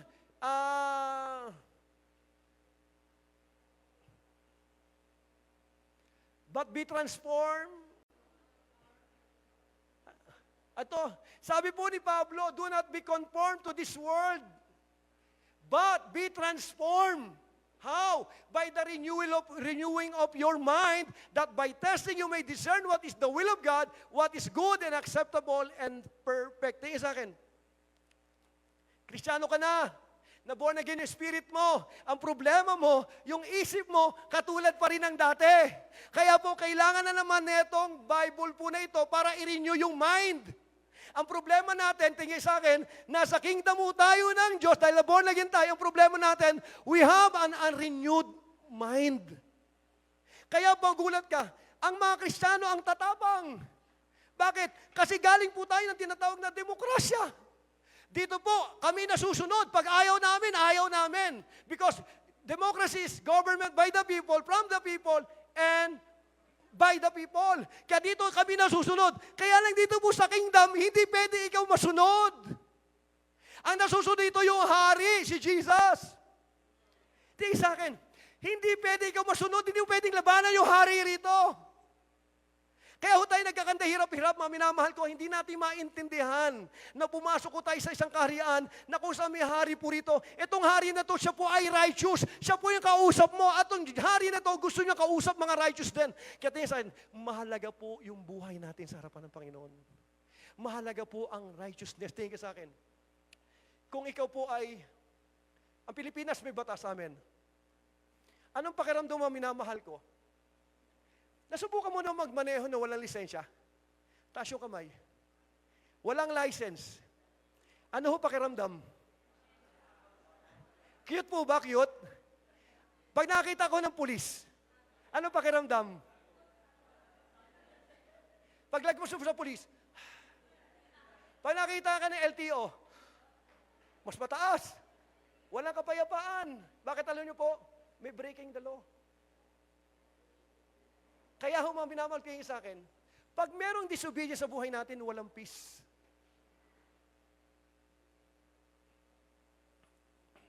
Sa kingdom na pinasok ho natin mga minamahal ko, meron pong batas dito na nag-e-exist. Pag hindi natin sinunod, meron po itong kaukulan na parusa. Yung po ang problema. Ito binabanatan ho ng mga Kristiyano. Mabiyaya si Lord. Maintindihan ko, Lord. Gracious si Lord. Hindi po. Ang grace po ay binigay ng Panginoon para masunod ang law.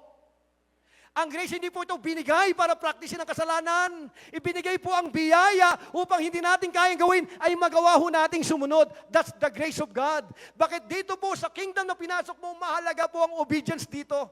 Kasi dito po may hari, mga minamahal ko. Siya po yung nasusunod. Kaya dapat alam natin ho yung batas na umiiral. Wala po, alam niyo po ba lahat ng bansa may righteousness? Bakit po lahat kasi may law? Ilan po ito sa lana na tinitignan ko po ito, mga minamahal ko, nabang tinitignan ko po ito, yung mga batas na illegal possession of firearms. Na tinitignan ko po ito, may batas, may kakulang parusa po ito, may multa po ito palagi. Illegal possession of illegal drugs. Pag 10 years mahigit, pambira, no bail po ito, mga minamahal ko. At ang fine, 500 to 10 million pesos. Wala itong bail. Ito yung mga batas na nag-i-exist, mga minamahal ko. Kaya po, tingin ka sa akin, mahalaga na tayo mga Kristiyano, alam ho natin yung batas ng ating kaharian. Alam niyo po ba ito problema natin na napapansin ko sa ating mga Kristiyano? Kasi hindi natin naiintindihan. Church, tayo po ay tumanggap kay Kristo. Tayo po ay napaloob sa kanyang kaharian. At itong hari na ito, siya po ay matuwid. Siya po ay napakabuti, siya po ay napakatapat, siya po ay mabiyaya, siya po ay maawain, siya po ay mapagmahal, siya po ay nag-alay ng buhay niya para sa atin, wala siyang katulad, hindi siya pwede ikumpara kanino man. Wala ka makikitang haring banal, wala ka makikitang hari, isa lang yun. Ang pangalan po niyon ay ito. The King of Kings and the Lord of Lords. Alam niyo ba ang prayer natin, napalaking privilege natin na mag-spend ng time sa hari ho natin. Kaya napakahalaga, mga minamahal ko. Alam niyo po, sa totoo lang, pag may mga violation po, even sa government, wala kang kapayapaan. Lalo na kung nadadaya ka ng mga legal papers, lagi kang kinakabahan. Bakit po? Kasi baka patay ka, makukulong ka, lalo na pag legal dokumento, patay ka ho doon. Kaya po pag meron pong violation po ng law, lagi po itong may tinatawag na unrest. Walang kapayapaan. No? Kaya tingin sa akin, eto na po yon. Kanina sabi ng Lord, seek the kingdom. Nakapasok na tayo sa kingdom. Ngayon po sabi ng Panginoon, seek the righteousness. Kailangan lang natin i-align ang buhay natin sa ating hari. Pwede ho ba kung bumuto rito na nakaka-open na naman? Sanay na naman kayo sa akin, di ba? Okay. Alam niyo ba, mga minamahal ko, ang Sunday ay para ho sa Diyos yan? Ayon po sa batas na pinapasok mo. Sabi ho ng Panginoon, Sabbath day is the Lord's day. Hindi po ito family day. Huwag kang gumawa ng sarili mong batas. Nasa loob ka ng kaharian ng Diyos. Ang batas ng Diyos ay hindi pwede i-compromise. From generation to generation to generation, the same ang batas. Hindi tayo pwede sabihin, Lord, maunawaan mo ko. Pag sinabi ng Lord na naunawaan kita, hindi na po siya tapat. Kaya po ang Biblia, hindi po pwede i-compromise. Alam mo po ang problema natin, mga Kristiyano? Araw ng linggo, wala ka sa church, nagsiswimming ka lang. No? Minsan, tinatamad ako kung bakit yun nag-church. Andun ka na sa bahay. Hindi mo naintindihan. It is a breaking of law.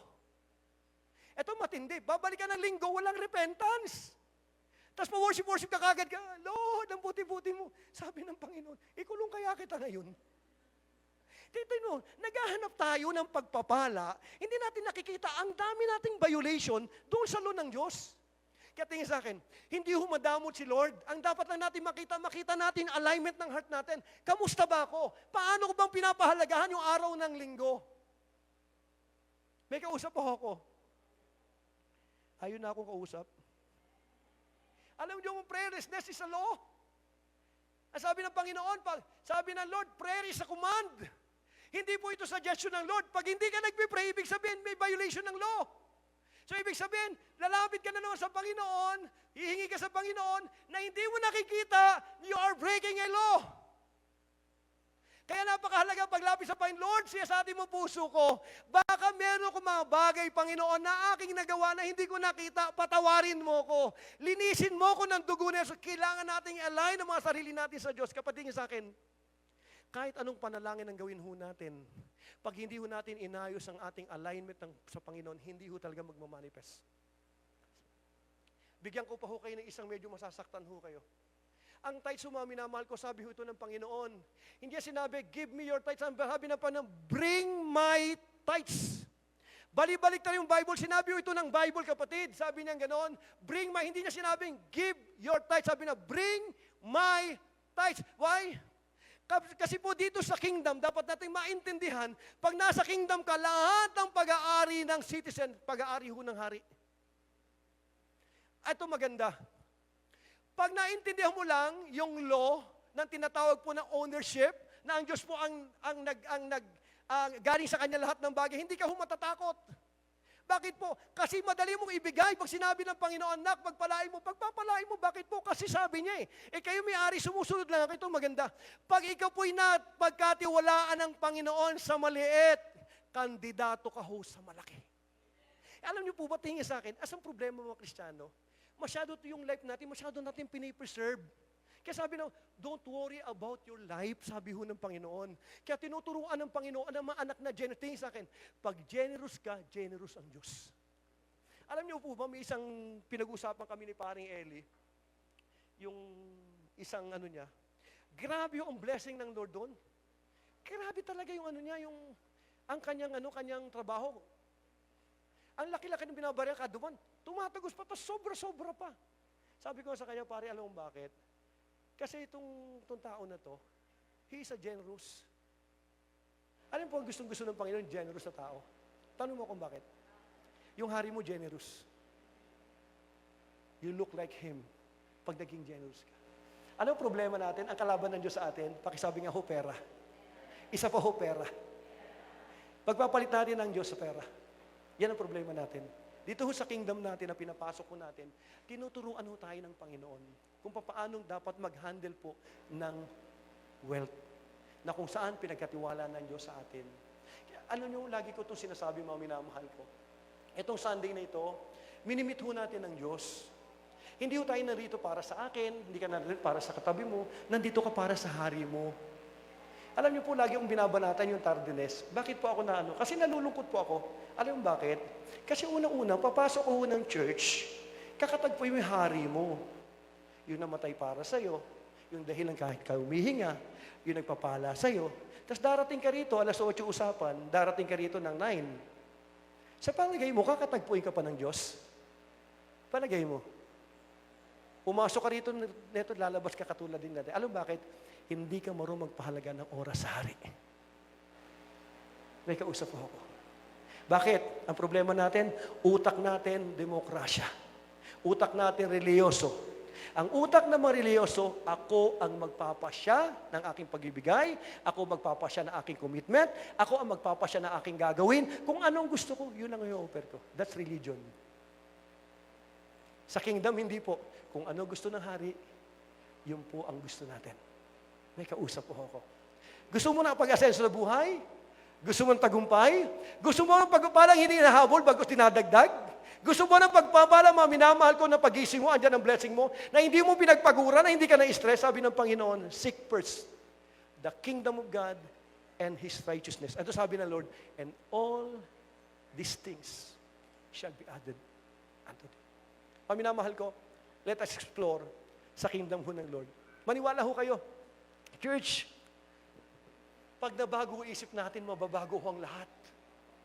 Lagay nyo sa isip nyo, maminamahal ko, pag nagpipray ka ngayon, lagi yung paalala sa sarili mo, Lord, you are my King, I am a kingdom citizen. I have a right, I have a privilege, lumalapit ako sa iyo kasi meron kang mga ginawa para sa akin. E dinedemand ko yung sinasabi mong para sa akin. Dalawang pinakamahalagang ginagawa natin, mga minamahal ko, yung prayer natin, tsaka yung Bible reading natin, mahalaga. Church, balik ho tayo rito. Balik mo tayo rito. Andito ho kayamanan mo. Kaya sabi po ni Lord kay Joshua, hindi si Joshua, sabi ng Lord kay Joshua, do not let this book of the law. Hindi po ito sinabing book of the law. Kautusan po ito. Do not let this book of the law depart from your mouth. Meditate on it day and night so that you may be careful to do everything written on it. Then you'll become prosperous and successful. Church, this is the law. It is a constitution. Ito dapat binabasa para nakikita natin kung anong rights natin. Kung ano sabi ng Panginoon, Lord, ang sabi mo, lahat ng hawakan na kamay ko, pagpapalain mo. Kiniklaim ko yan para sa akin yan, in Jesus' name. Lord, sabi ng word mo, I am blessed in the city, blessed in the country, kahit sa pumunta, I am blessed. Lord, sabi po ng Bible, maminamahal, sabi ng Constitution, I am highly favored. Habang naglalakad ka, dinedeklara mo, Lord, I am highly favored. Lord, I am blessed. I am blessed. Maminamahal ko yung awareness ng presence ng Lord. Sasamahan ka because of the confession, declaration ng tinatawag ng kautusan ng Diyos sa kanyang mga salita. Welcome to the kingdom of God. Hello. Kaya maminamahal ko, let us pray. Mag-change isip natin. No? Magkaroon tayo ng kapahayagan patungkol po sa kingdom ng Lord. Alam niyo po, sa totoo lang, masarap nang maayos ang buhay. Masarap po ako sa totoo lang kung ako, sabi ko nga palagi, kung ako po ialis ng ministry, isang reason lang. Kasalanan. Sa ministry po nakakapagod pero masaya. Kahit walang pera, masaya. Kasi sanay ho kami maglingkod na walang pera. Kami na asawa ko. Walang pera, hindi ho issue sa amin yun. Bakit po? Masaya ho kasi maglingkod ho sa Diyos. Ito nakakatuwa. Pag nakita ng Diyos ng papagkakatiwalaan ka sa maliit, makakaranas ka ng pagtitiwala ng malaki. Tingin sa akin, kung matagal ka ng Kristiyano, pag nakita mo may violation ng puso mo, hingi lang ng tawad sa Panginoon, tapos ayusin. Alam niyo po ba, minsan po may lumapit sa akin, hirap na hirap po siya. Pastor, pag-pray mo naman ako. Kasi kailangan kong ganyan. Ito lang ho, tanong ko sa kanya, kapatid, nagtatights ka ba sa Diyos? Hindi nga po, pastor eh. Ito sabi ko sa kanya, kapatid, kahit hindi kita pag-pray, ganito lang gawin mo, humingi ng tawad sa Panginoon, ayusin mo yung problema mo, wala ka ng problema. Kasi anak, kahit ang gawin panalangin, pag meron disobedience, ang dapat ginagawa, inaayos ang disobedience. Pag nakitang mali, ayusin lang. Lord, patawarin mo ako, tumigas yung ulo ko rito. Nakakainis. Patawarin mo ako, Panginoon. Pero mula sa araw nito, aayusin ko itong pagkakamali ka na ito. Ang tawag doon ay repentance. May kausap po ako. Maniwala ho kayo, nasa loob tayo ng kingdom. At pag inalay natin ang buhay natin sa Panginoon, ang sabi ng Panginoon, in all these things shall be added unto thee. Alam niyo po bang pinakamagandang panahon ngayon? Bakit? Kasi ngayon po yung panahon ng kahirapan. Ang panahon po na ito ng tinatawag na WWW, ito po ang paborito ng Diyos. Dito po hinahayag ang power. Dito po hinahayag ang manifestation ng kingdom, mga minamahal ko. Kaya gusto ko ng Panginoon, maintindihan natin, sabi ko ng Panginoon, alam ko pangailangan nyo. Alam ko yung needs nyo. Alam ko yan. Ako lumikha niyan. Ito recommendation ko sa inyo. Seek first my kingdom. Enter to my kingdom. Align mo yung sarili mo. Align mo yung puso mo. At ang blessing ko ay kusang darating sa buhay mo. Tayo po'y tatayo, isang malakas na palakpak para sa Panginoon. Come on. Isang malakas na palakpak sa ating pong Panginoon. Tayo po ay sasamba sa Panginoon. Let us worship the King. No po, sambahin natin ang Panginoon sa umaga pong ito. Hallelujah.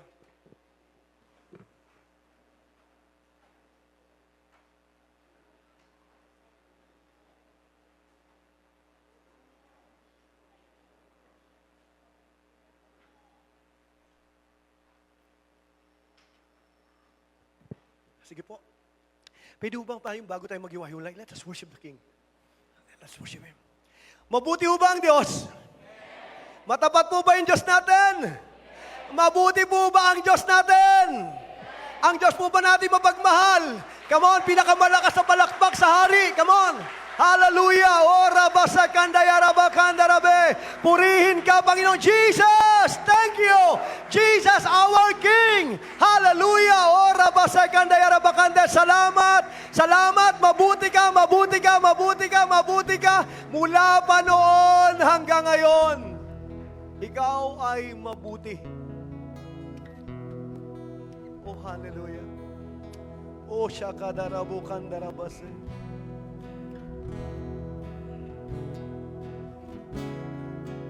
Salamat po, Panginoon. Salamat sa iyong kaharian. Salamat sa iyong katuwiran. Salamat sa iyong mga salita. Salamat sa pribilehyo. Salamat sa aming rights. Salamat sa guarantee na galing po sa mga salita mo. Ibinigay mo ang buhay mo.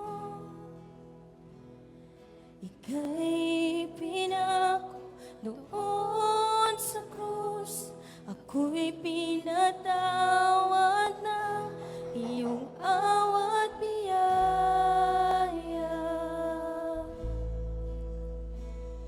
Ikaw ang kayamanan ko,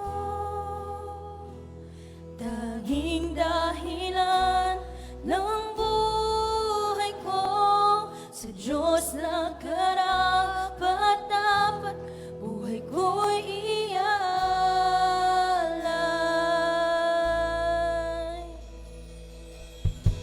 Papuri sa kataas na asan, papuri sa aking tagapagligtas. Purihin ka, Jesus, Hari ng langit, Hari ng buhay ko. Oh, Jesus,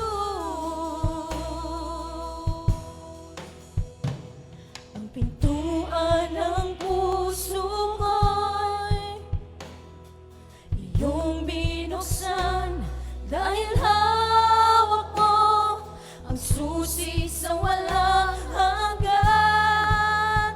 Pagkat ika'y namatay at nabuhay muli, papuri sa kataas-taasan, papuri sa aking tagapagligtas. Purihin ka, Jesus, Hari ng langit, Hari ng buhay ko. Papuri sa Hallelujah. Oh, hallelujah, Jesus Christ. papuri sa aming tagapagligtas. Purihin ka, Jesus, Hari ng langit, Hari ng buhay ko.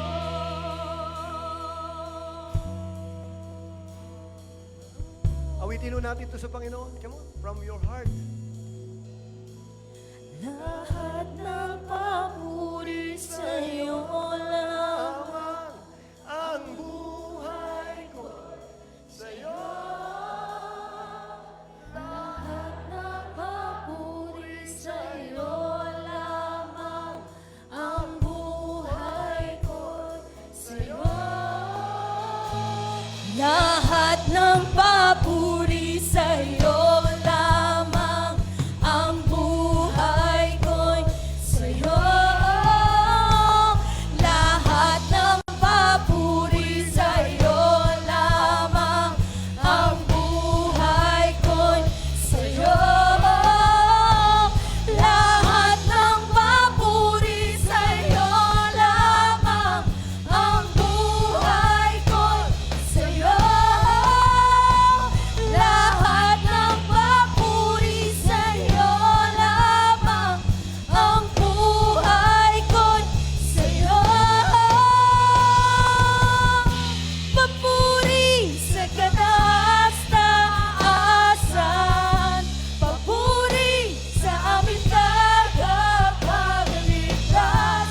Purihin ka, Jesus, ang Hari ng langit, ang Hari ng buhay ko.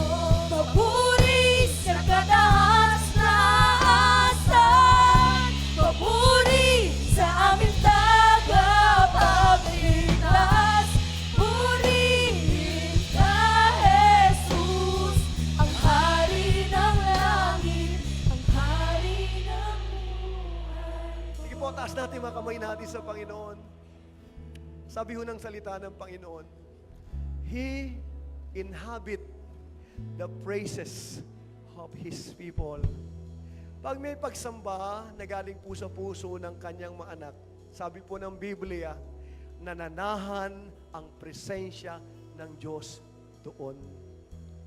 Kung andito ang presence ng Lord dahil sa ating pagsamba, ang sabi niya, in the presence of God, there is fullness of joy. And in His right hand, pleasure forevermore. Sa oras nito, habang nasa diwa tayo ng pagsamba, andito po ang ating mahal na hari. Ask. Sabi niya sa iyo, ask and you will receive. Seek and you will find. Knock and the door shall be open. Come on. Pray, pray. Pray, pray, pray, pray. Sa petition mo, ano mo yung petition mo? Pray, pray, pray. Wala imposible sa hari mo. Hallelujah. In-encourage sa'yo manalangin. Come on, pray, pray, pray, pray, pray. Oh, rabasekanda, yarabakanda, rabasekanda, yarabakande. Come on, pray, pray, pray. Our King is in our midst. Oh, shakada, yarabokanda, rabasekanda, yarabakande. Glory, glory, Jesus. Glory, Jesus. Glory, Jesus. Oh, shakada, yarabokanda, rabasekanda, yarabakande. Thank you, thank you, thank you, thank you, Jesus, thank you, Jesus, bless you, Jesus.